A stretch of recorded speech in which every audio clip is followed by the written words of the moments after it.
결혼식 당일날에는 해외여행이나 한번 다녀오세요. 아니, 사돈. 그게 무슨 말씀이세요? 우리 아들 결혼식 날 해외여행을 가라니요? 결혼식장에 와서 저희 쪽팔리게 만들지 말고 어디 여행이나 다녀오시라고요. 제가 뭘 잘못했다고 아들 결혼식에도 못 가요. 그런 가난한 집안에 딸 시집 보냈다고 소문이라도 날까봐 미치겠다고요. 가난한 형편 속에서도 아들을 번듯하게 키워냈지만 직업과 학력이 변변치 않다는 이유로 사돈들로부터 결혼식에 참여하지 말라는 통보를 받게 된 임현자 씨였습니다. 가슴 아파하고 있는 임현자 씨에게 어느 날 통쾌한 복수의 기회가 찾아오게 됩니다. 과연 그 복수가 어떤 것일지 지금부터 제 얘기 들어주실래요?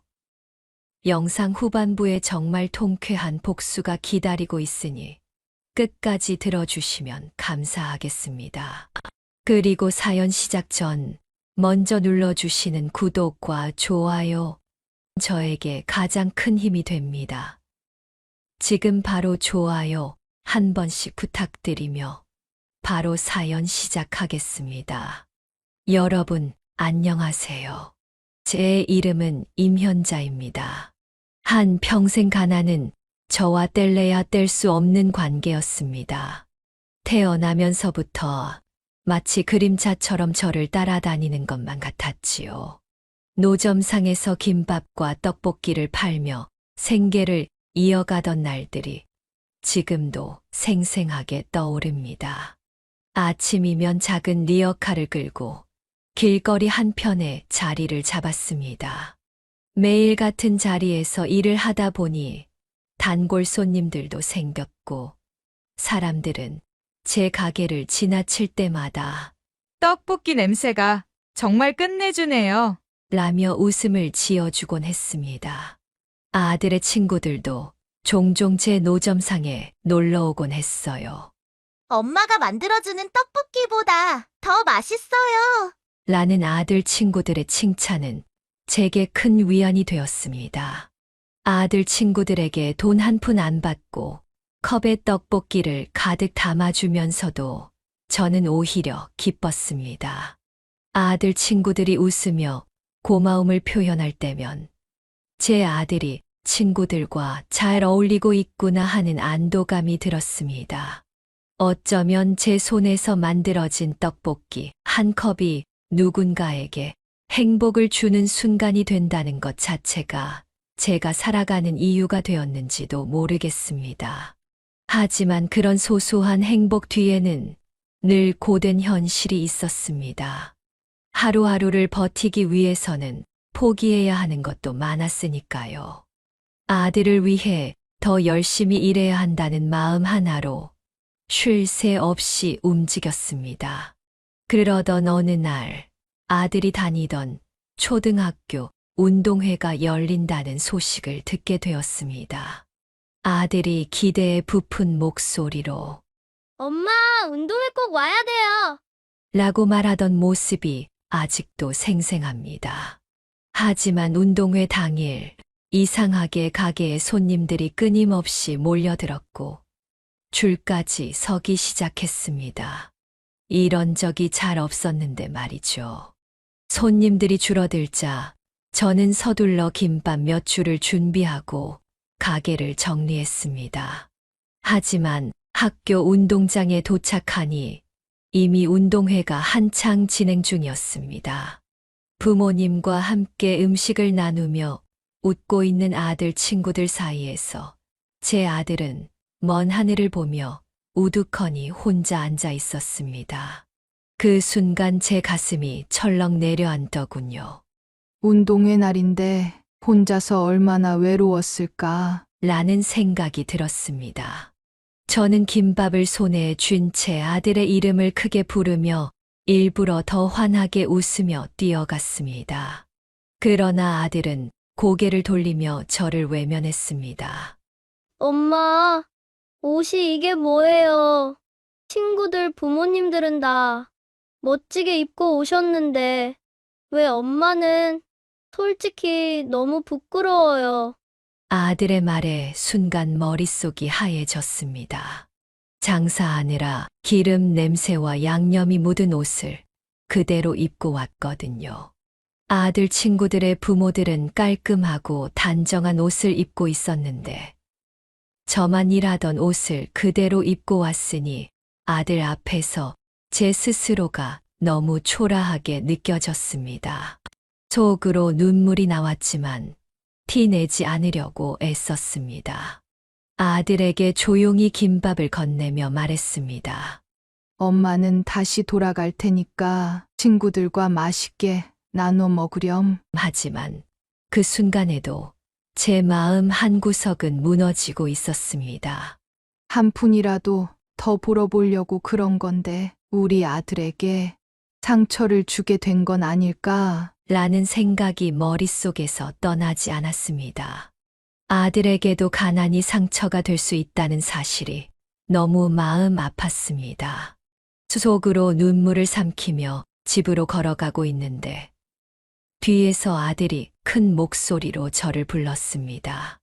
엄마, 잠시만요. 뒤돌아보니 아들이 숨이 넘어갈 만큼 헐레벌떡 뛰어와 제 품에 안겼습니다. 엄마, 미안해요. 내가 잘못했어요. 아들의 눈에서는 눈물이 뚝뚝 떨어지고 있었습니다. 잠시 엄마를 부끄러워했던 내가 너무 싫어요. 다시는 그러지 않을게요. 내가 너무 미안해요. 아들의 울먹이는 목소리에 저도 그만 눈물을 참을 수 없었습니다. 저는 아들을 꼭 끌어안으며 말했습니다. 엄마는 괜찮아. 우리 아들이 행복하면 엄마도 행복해. 아들은 제 손을 꼭 잡으며 말했습니다. 엄마 저랑 다시 운동장으로 가서 저랑 같이 즐겁게 놀아요. 그 말에 저는 조금의 망설임도 없이 다시 아들의 손을 잡고 운동장으로 향했습니다. 그날 아들은 달리기에서 1등을 했습니다. 결승선을 힘차게 통과하며 기뻐하는 아들의 얼굴을 보니 가슴이 뭉클했습니다. 엄마, 나 잘했죠? 엄마가 만들어준 김밥 먹고 힘냈어요. 라며 제 품으로 뛰어들던 아들의 모습은 제 인생에 평생 잊을 수 없는 최고의 장면이라 생각합니다. 운동회가 끝난 뒤 집으로 돌아오는 길에 아들은 제 손을 꼭 잡고 말했습니다. 엄마, 나중에 꼭 멋진 사람이 돼서 엄마를 자랑스럽게 해줄게요. 아들의 말에 저는 웃으며 대답했습니다. 엄마는 지금도 우리 아들이 세상에서 제일 자랑스러워. 이렇듯 우리 아들이지만 어릴 때부터 참 의젓하고 어른스러운 아이였어요. 가난한 환경 속에서도 아들은 단 한 번도 불평을 한 적이 없었습니다.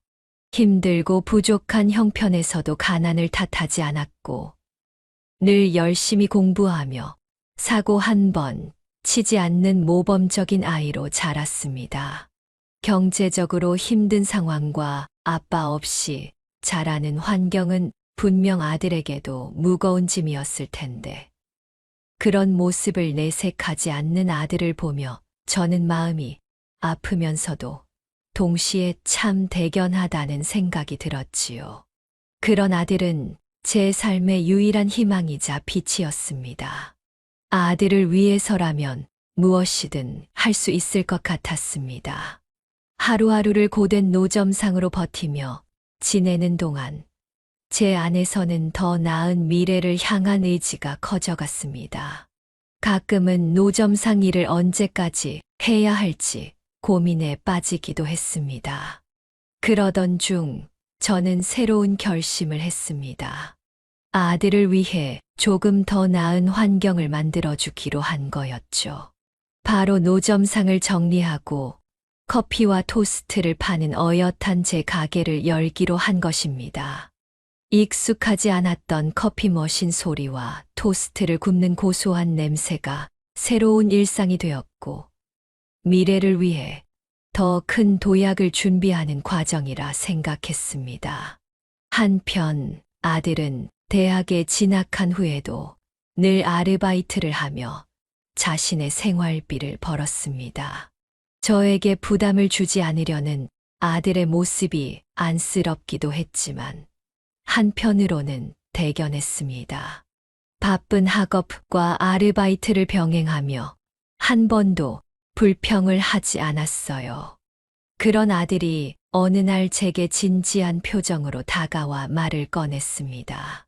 엄마, 저 공무원 시험 준비를 하고 싶어요. 딱 1년만 지원해 주시면 안 될까요? 학원비랑 책값 정도만 도와주시면 돼요.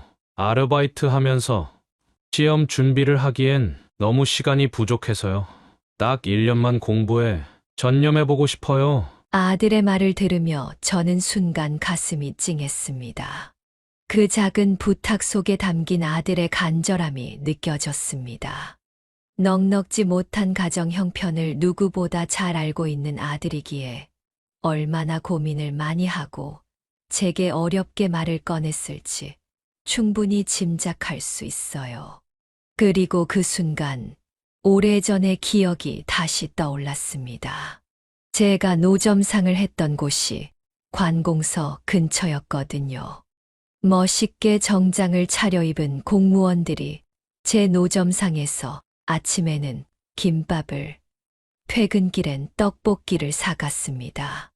그런 모습을 지켜보던 아들이 제 옆에서 말했던 한마디가 생각났습니다.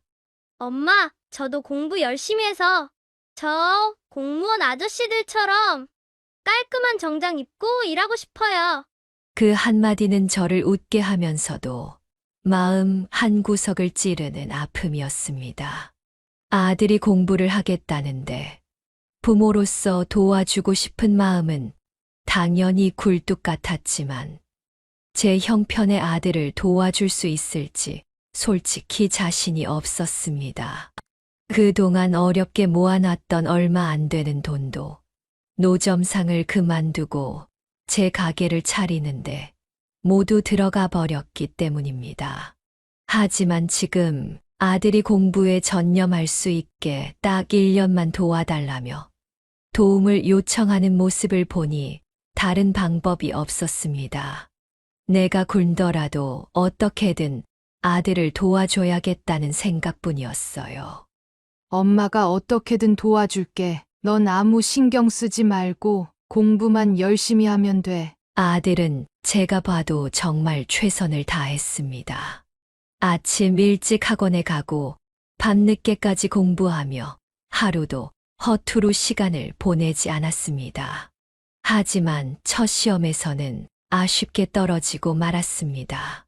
아들의 눈빛에는 미련과 아쉬움이 담겨 있었습니다.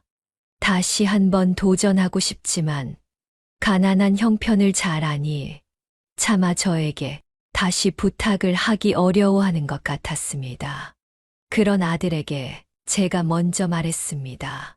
한 번 더 도전하고 싶다면 엄마가 도와줄게. 내가 포기하지 않고 끝까지 최선을 다해준다면 엄마도 끝까지 너에게 힘이 돼줄게. 이왕 고생한 거 아들을 위해 1년만 더 고생하자는 마음이었어요.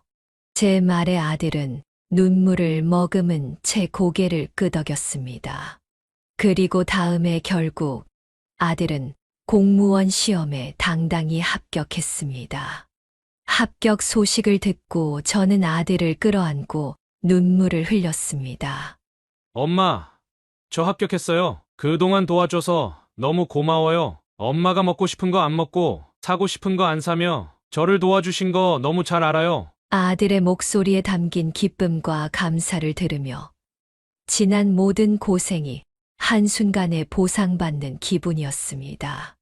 그날 밤 저는 생각했습니다. 가난하고 힘든 상황에서도 아들을 위해 포기하지 않았던 시간들이 헛되지 않았구나. 아들의 노력과 성취는 제게 더 큰 용기와 희망을 주었습니다. 그리고 깨달았습니다.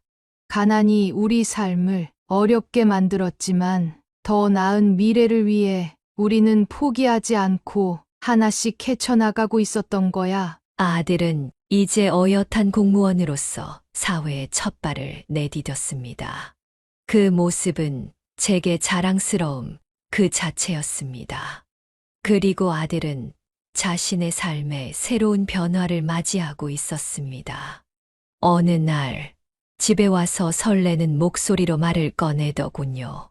엄마, 저 몇 달째 만나고 있는 여자친구가 있어요. 저랑은 동기인데 정말 좋은 사람이에요. 아들의 얼굴에는 행복이 가득했고 말하는 내내 웃음을 감추지 못했습니다. 그 모습에 저는 아들의 말에 집중하며 자연스레 물었습니다. 정말? 어떤 사람이니? 엄마도 빨리 만나보고 싶다. 며칠 뒤 아들은 여자친구를 직접 소개시켜 주겠다고 했습니다. 약속 날 약간의 긴장과 설렘이 교차하는 마음으로 약속 장소로 향했습니다. 그리고 아들의 여자친구를 보자마자 속으로 저는 오케이라고 생각했습니다. 단아하고 수수해 보이는 인상과 따뜻한 미소와 차분한 태도가 제 마음에 쏙 들었기 때문입니다. 어머님, 안녕하세요. 저는 찬혁 씨 여자친구인 김민정이라고 합니다. 말씀 많이 들었어요. 그녀는 정중하면서도 싹싹하게 인사를 건넸고 첫 마디에서부터 성격이 참 곱고 바른 사람이라는 느낌이 들었습니다. 자연스레 마음속으로 이 사람이라면 우리 아들과 정말 잘 맞겠다. 라는 생각이 들더군요.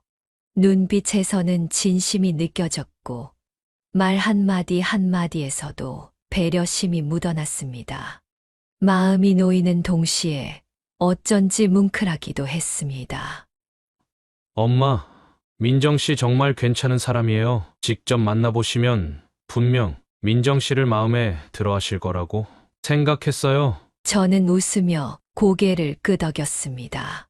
그래, 좋은 사람을 만나고 있는 것 같구나. 우리 민정 씨 만나서 반가워요. 앞으로 자주 봐요. 이날의 만남 이후로 아들과 여자친구의 관계는 더욱 진지하게 이어졌고 곧 이어 두 집안이 함께하는 상견례 자리가 마련되었습니다. 상견례 날 저는 긴장된 마음으로 자리로 향했습니다. 새로 산 옷을 입고 머리를 단정히 묶은 채로 거울을 보며 속으로 다짐했습니다. 첫 인상이 중요한 거야. 약속 장소에 도착하니 아들이 밝은 얼굴로 저를 맞이하며 자리로 안내했습니다. 상대편 가족들도 이미 와 있었습니다. 안사도는 친절하고 온화한 미소로 저를 반겼습니다. 어머니, 만나 뵙게 되어 정말 반가워요. 말씀 많이 들었습니다. 안사도는 부드럽고 따뜻한 인상을 가진 사람처럼 보였습니다. 화기애애한 분위기 속에 대화가 이어졌고 안사돈이 제게 한 가지 질문을 했습니다. 어머님께서는 지금 어떤 일을 하고 계신가요? 안사돈의 질문은 가벼운 호기심에서 비롯된 것처럼 들렸고 딱히 날카로운 의도는 없어 보였습니다. 저는 잠시 생각에 잠겼지만 곧 미소를 띠며 대답했습니다. 아, 저는 지금 커피와 토스트를 파는 작은 가게를 운영하고 있어요. 뭐 대단한 건 아니고 소소하게 꾸려가고 있습니다. 그 말을 듣자 안사돈은 환한 미소를 지으며 말했습니다. 어머, 제가 커피를 참 좋아해요. 그리고 어릴 때는 토스트를 정말 좋아했거든요. 가게에 한번 꼭 찾아가 보고 싶네요. 안사돈의 호의적인 반응에 제 마음도 한결 가벼워졌습니다. 아이고 뭐 특별한 건 없지만 그래도 시간 되시면 한번 들러주세요. 제가 잘 대접하겠습니다. 서로 웃으며 이야기를 나누는 동안 분위기가 더욱 훈훈해지는 것만 같았습니다. 하지만 그때 바깥사돈의 표정이 점점 굳어져 가는 게 보였습니다. 조용히 이야기를 듣고 있던 박갓사돈이 갑자기 저를 뚫어지게 바라보더니 제게 질문을 던졌습니다. 지금 가게를 운영하고 계신다고 하셨죠? 박갓사돈의 질문에 저는 잠시 멈칫했지만 침착하게 대답했습니다.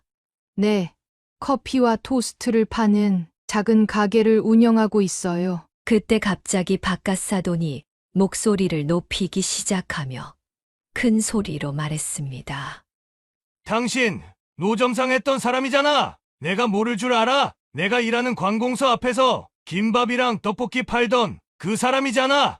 갑자기 사람을 하대하며 반말로 쏘아붙이는 박갓사돈의 말에 심장이 철렁했습니다. 순간 방 안의 공기도 얼어붙는 듯 했습니다. 모두가 놀란 표정으로 박갓사돈을 쳐다봤고 저는 너무 당황해 아무 말도 할 수 없었습니다. 박갓사돈은 쉬지 않고 이어서 저를 향한 비난을 쏟아냈습니다. 지금도 어디 다른 곳에서 노점상을 하고 있을 게 뻔하지. 상견례 자리니까 커피랑 토스트 파는 가게 운영하고 있다고 그럴싸하게 지어내서 말하는 거 누가 모를 줄 알아? 박갓사돈의 날카로운 목소리에 저는 그저 고개를 떨굴 수밖에 없었습니다. 안사돈도 갑자기 태도를 바꾸며 박갓사돈의 말에 동조하며 저를 몰아붙이기 시작했습니다.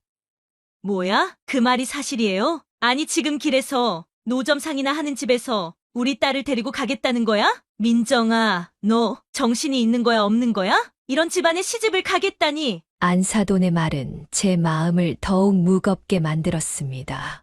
사실 저는 노점상을 했던 과거가 전혀 부끄럽지 않았어요. 가난한 집안에서 태어나 어떻게든 포기하지 않고 제 삶을 이어가야만 했으니까요. 비록 힘들게 길에서 이곳저곳 떠돌며 장사를 했지만 우리 아들을 안 굶기고 공부까지 시킬 수 있었으니 오히려 스스로가 자랑스러울 때도 있었습니다. 하지만 사돈들의 날선 비난은 마치 제가 잘못된 삶을 살아온 사람이라는 듯한 기분조차 들게 만들더군요. 저는 흥분하지 않고 최대한 침착하게 대답하려고 노력했습니다. 예전엔 먹고 살기 위해 노점상을 운영했지만 지금은 노점상을 정리하고 집 근처에서 커피와 토스트 가게를 운영하고 있습니다. 정말이에요. 하지만 박갓사돈은 여전히 의심의 눈초리를 거두지 않았습니다. 그럼 당신이 운영한다는 그 가게 이름이 뭔데? 내가 직접 가서 확인할 거야. 만약 당신 거짓말하는 거면 내가 절대 가만두지 않을 거야. 여전히 반말을 하는 박갓사돈의 목소리는 점점 더 날카로워졌고 저는 떨리는 목소리로 다시 한 번 대답했습니다. 정말입니다. 노점상은 그만둔 지 오래되었어요. 그러나 비난은 멈추지 않았습니다. 민정아, 너도 공무원이고 아빠도 공무원이야. 그런데 길에서 노점상이나 운영하던 집안에 시집을 가겠다는 거야? 이런 집안이 어울린다고 생각해? 아직도 엄연히 눈에 보이지 않는 계급이라는 게 있는 거야. 박갓사돈의 말은 마치 저의 평생 동안의 모든 노력을 부정하는 것만 같았습니다. 도저히 맨정신으로 듣고 있기가 어려웠습니다. 떨리는 손으로 컵을 잡으며 간신히 그 자리를 버티고 있을 뿐이었습니다. 그 순간 아들이 더 이상 참지 못하겠다는 듯한 표정을 지으며 자리에서 일어섰습니다.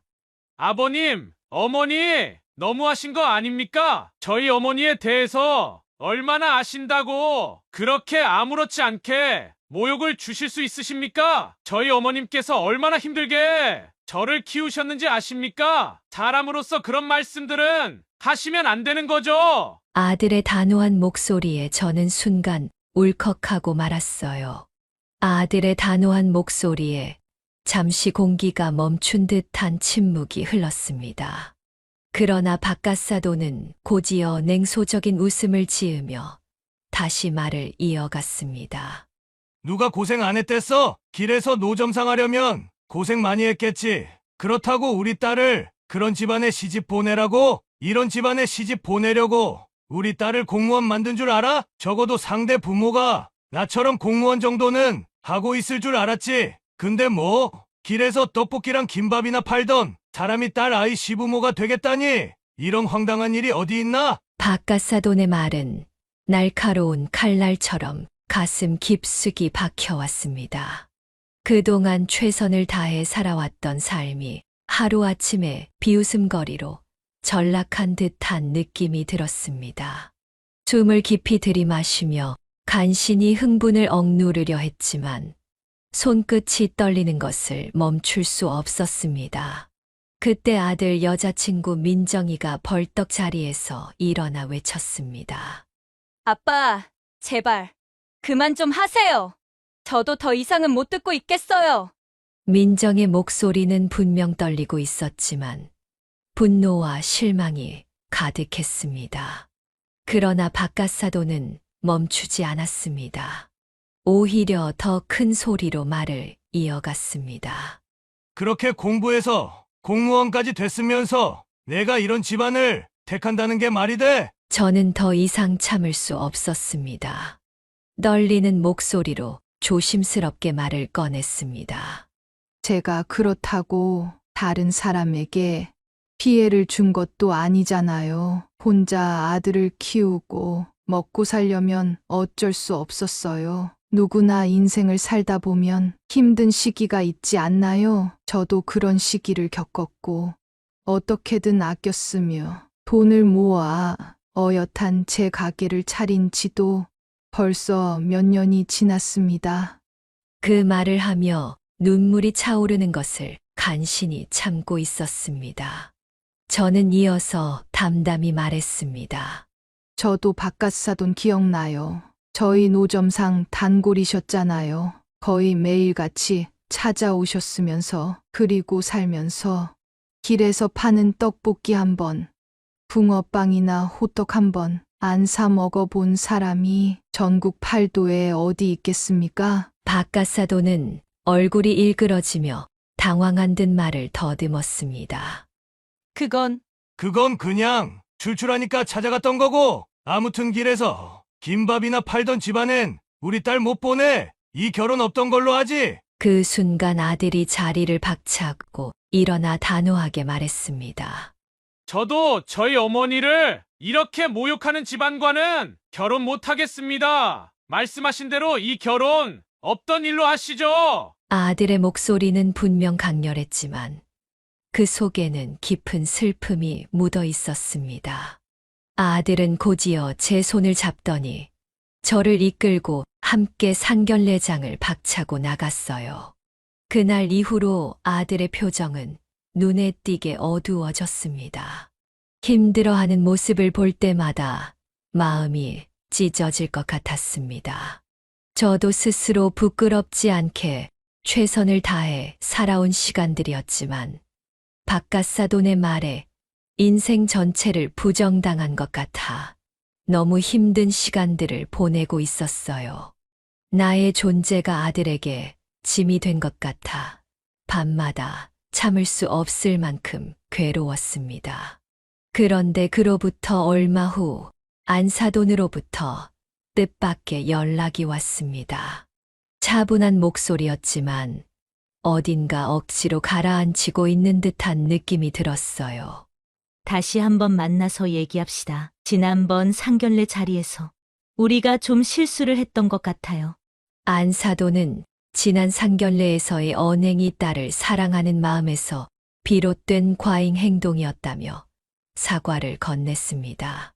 딸아이가 우리 때문에 결혼을 망치게 됐다고 밥도 안 먹고 있어요. 딸을 너무 사랑하는 마음에 우리가 실수를 한 거라고 이해 좀 해주시고 다시 만나서 얘기를 나눠봐요. 라고 덧붙였습니다.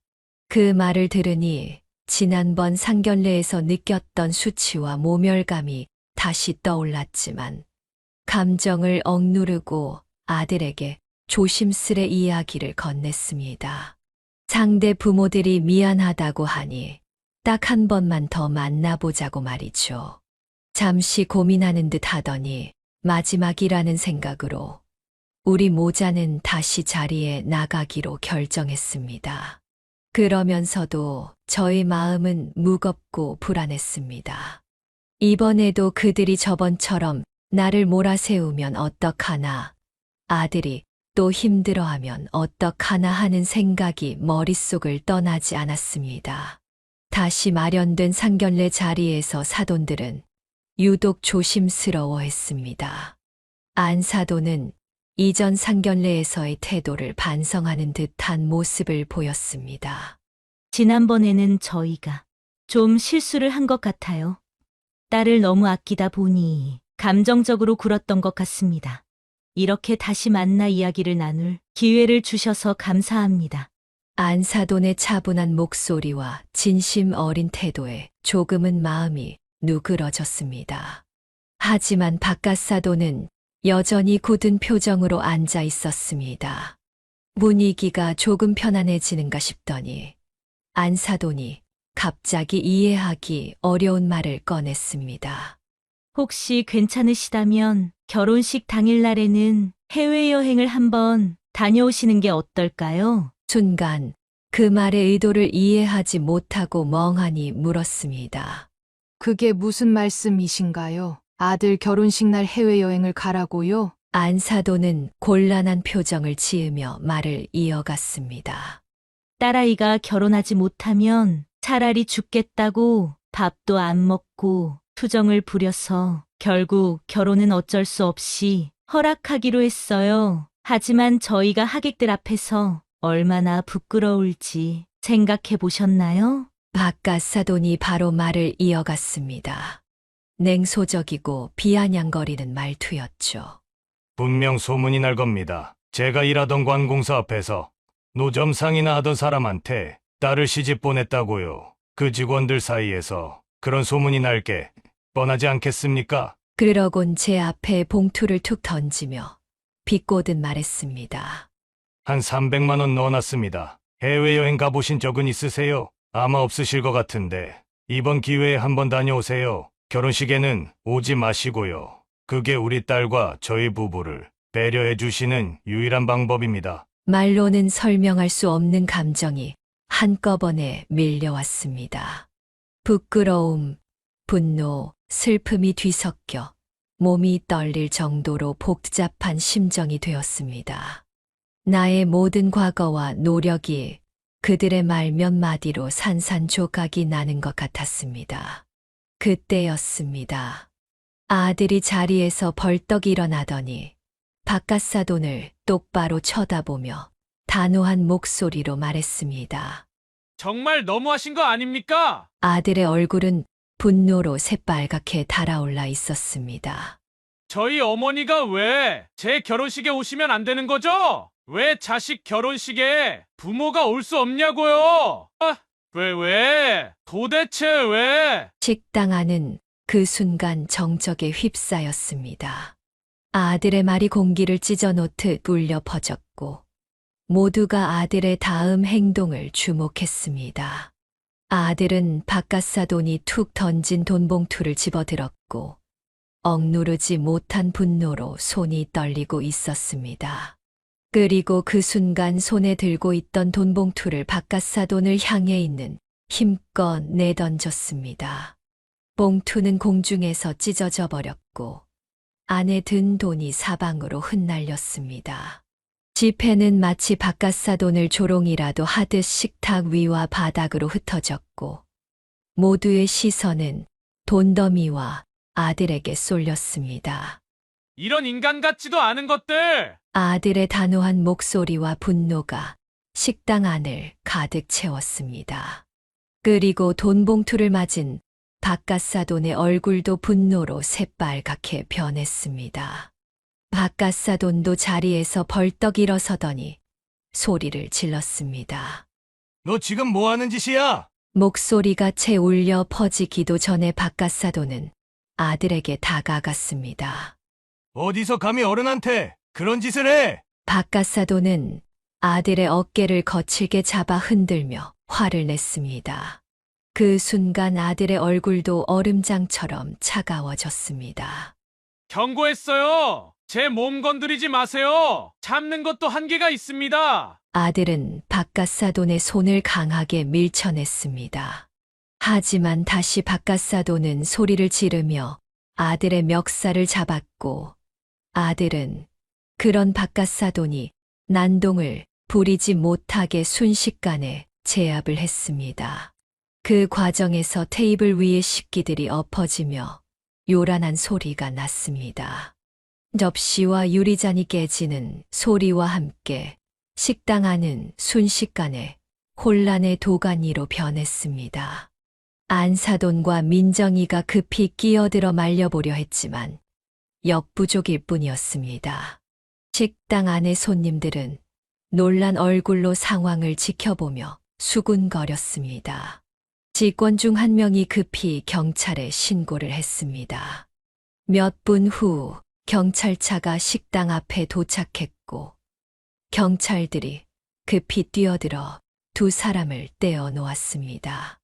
경찰의 목소리가 울려 퍼졌지만 그 순간에도 바깥사돈은 분노를 가라앉히지 못한 채 소리쳤습니다. 이 녀석이 날 폭행했어요. 당장 경찰서에 가서 고소하겠습니다. 바깥사돈의 말에 식당 안은 다시 정적에 휩싸였습니다. 바닥에 흩어진 돈과 깨진 접시들, 그리고 싸늘하게 굳어버린 분위기가 증거처럼 자리하고 있었습니다. 아들은 아무 말도 하지 않았지만 아들의 눈에는 억울함과 단호함이 동시에 서려 있었습니다. 그 순간 저는 스스로가 너무나 무력하게 느껴졌습니다. 모든 상황이 저 때문인 것 같아 가슴이 미어졌습니다.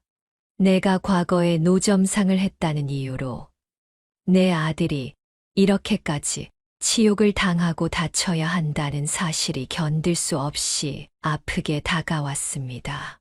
경찰 조사가 진행되며 바깥사돈은 식당 CCTV 영상을 증거로 제출하며 아들의 행동을 문제 삼았고 아들도 가만히 당하고 있진 않겠다며 맞고소를 진행했습니다. 저는 아들이 공무원으로서 이런 일을 겪으며 손해를 보지 않을까 걱정이 앞섰습니다. 괜찮겠니? 혹시 이 일로 내가 더 큰 손해를 보지는 않을까? 아들은 단호히 대답했습니다. 걱정하지 마세요. 먼저 그쪽이 모욕적인 말을 시작했고 제 멱살을 잡은 것도 그쪽이에요. 그들이 한 말을 그냥 넘어갈 수는 없어요. 아들은 차분한 표정으로 말을 이어나갔습니다.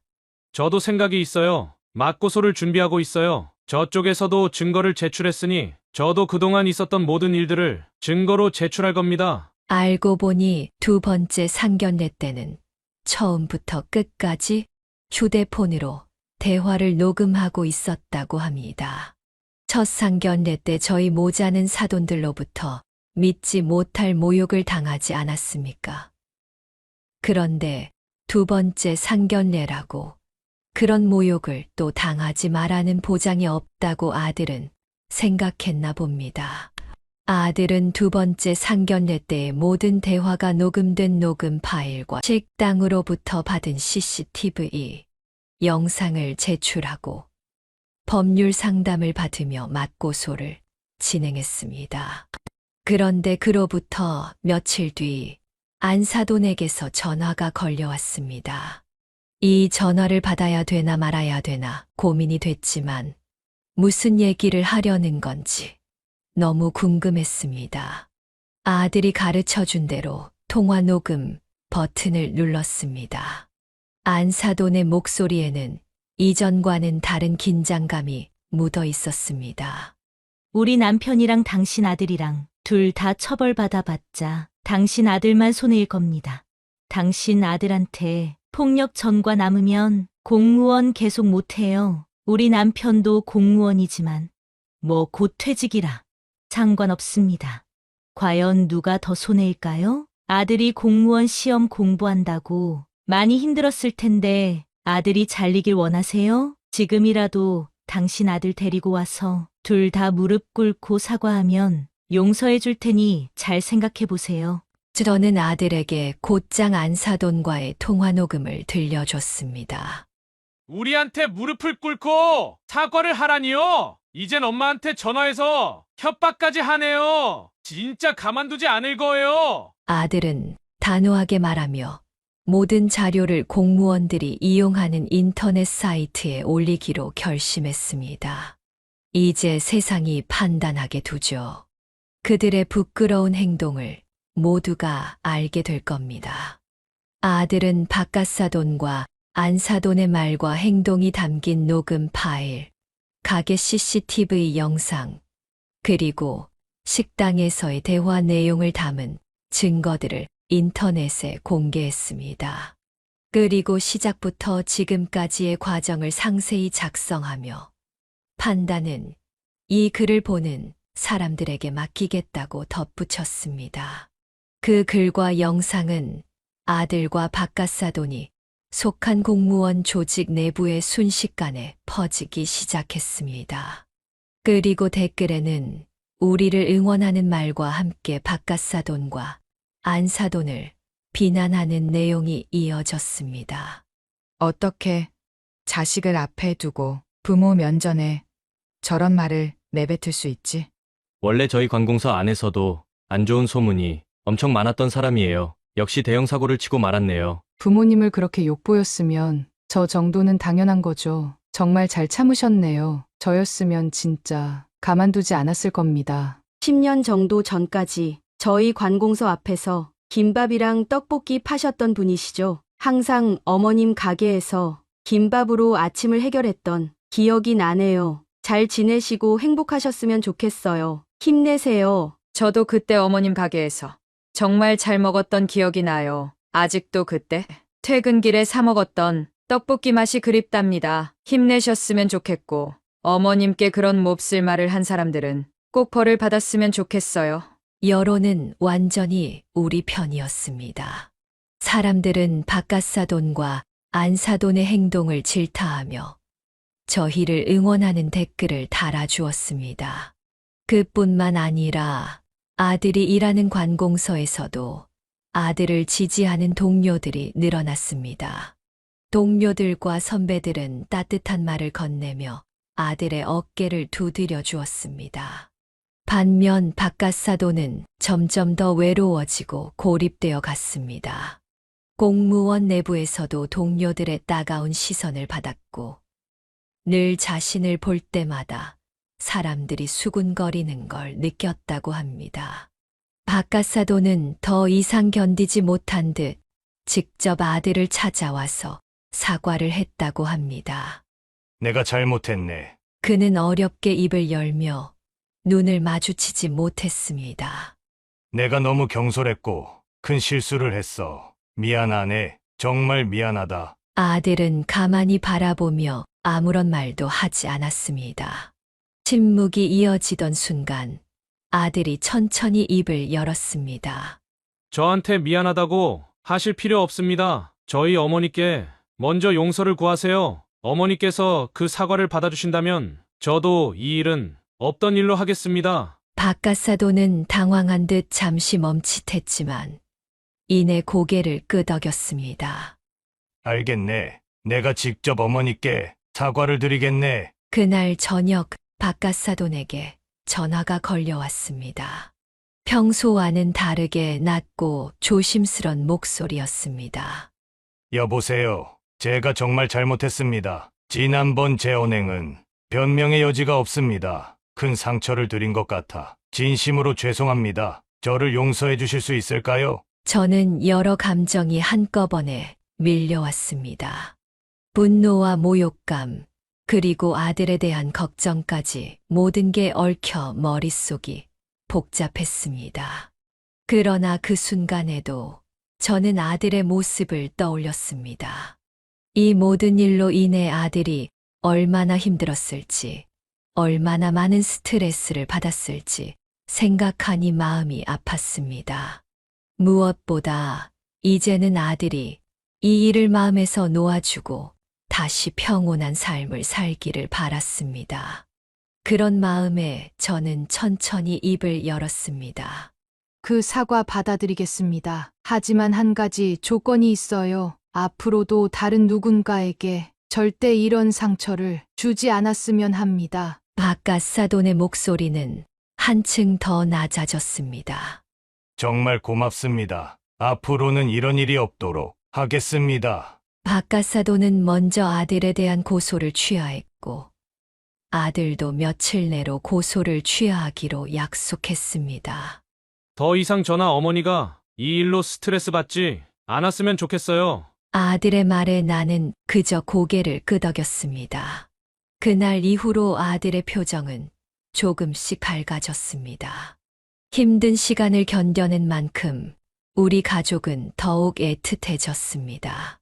과거의 상처는 남아있지만 우리는 앞으로 더 나은 날을 향해 나아가기로 마음먹었습니다. 그런데 모든 아픔과 슬픔이 다 끝난 줄 알았는데 아들이 저에게 왔어. 충격적이고 놀라운 이야기를 꺼냈습니다. 엄마, 잠깐 얘기 좀 할 수 있을까요? 아들은 황당한 표정을 지으며 말을 건넸습니다. 무슨 일이니? 제가 묻자 아들은 어이가 없다는 듯 말을 꺼냈습니다. 그 사람이 글을 새로 써달라고 하더라고요. 무슨 글?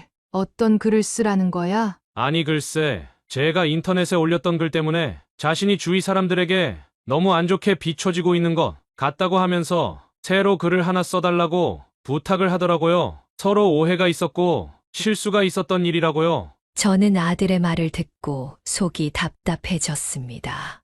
그래서 구체적으로 뭐라고 쓰라는 거야? 아들은 한숨을 쉬며 말을 이어갔습니다. 그 사람이랑 원만하게 화해를 했고 이야기를 나눠보니 생각보다 나쁜 사람은 아닌 것 같다. 화가 나서 그 사람을 너무 안 좋은 사람인 것처럼 쓴 것 같다. 그래서 그 글에는 사실이 아닌 부분도 많으니 너무 안 좋게 보진 않았으면 좋겠다. 서로 잘 화해했고 앞으로 잘 지내기로 했으니 그 사람을 좋게 좀 봐달라. 이런 내용으로 써달래요. 제가 진짜 어처구니가 없어서 그냥 대꾸도 안 하고 돌려보냈어요. 저는 순간 말문이 막혔습니다. 이 순간에도 자신의 안위만을 생각하고 있는 그 사람이 사람처럼 보이지 않았습니다. 아들에게 사과하고 나에게 용서를 구한 것도 모두 자신의 체면 때문이라는 것이 분명했습니다. 그 사람의 행동에는 진심이라곤 전혀 없었고 오직 동료들로부터 받는 손가락질과 비난을 덜기 위한 계산만이 있었습니다. 이걸 폭로해야 하나 말아야 하나. 며칠 동안 머릿속에서 갈등이 멈추질 않았습니다. 그 사람이 이렇게 간사한 사람이라는 걸 만천하에 알리고 싶은 마음이 굴뚝 같았습니다. 아들에게 사과를 하고 나에게 용서를 구했던 것도 모두 자신의 체면 때문이었다는 걸 알기에 그가 진심으로 뉘우치지 않았다는 사실이 더욱 화가 났습니다. 어떻게 복수를 해야 할까? 그 생각에 밤잠도 설쳤습니다. 그러던 중 예상치 못한 희소식이 들려왔습니다. 바깥사돈이 아들에게 새 글을 써달라며 부탁을 했던 그 순간 그 자리에 다른 누군가가 그 얘기를 듣고 있었던 겁니다. 낱말은 새가 듣고 반말은 쥐가 듣는다라는 속담 다들 아시죠? 우연히 그 대화를 엿듣게 된 사람이 있었던 겁니다. 그 대화를 엿들은 사람은 절대 조용히 입을 다물지 않았습니다. 사과를 해놓고 뒤에서는 저런 부탁을 했다고?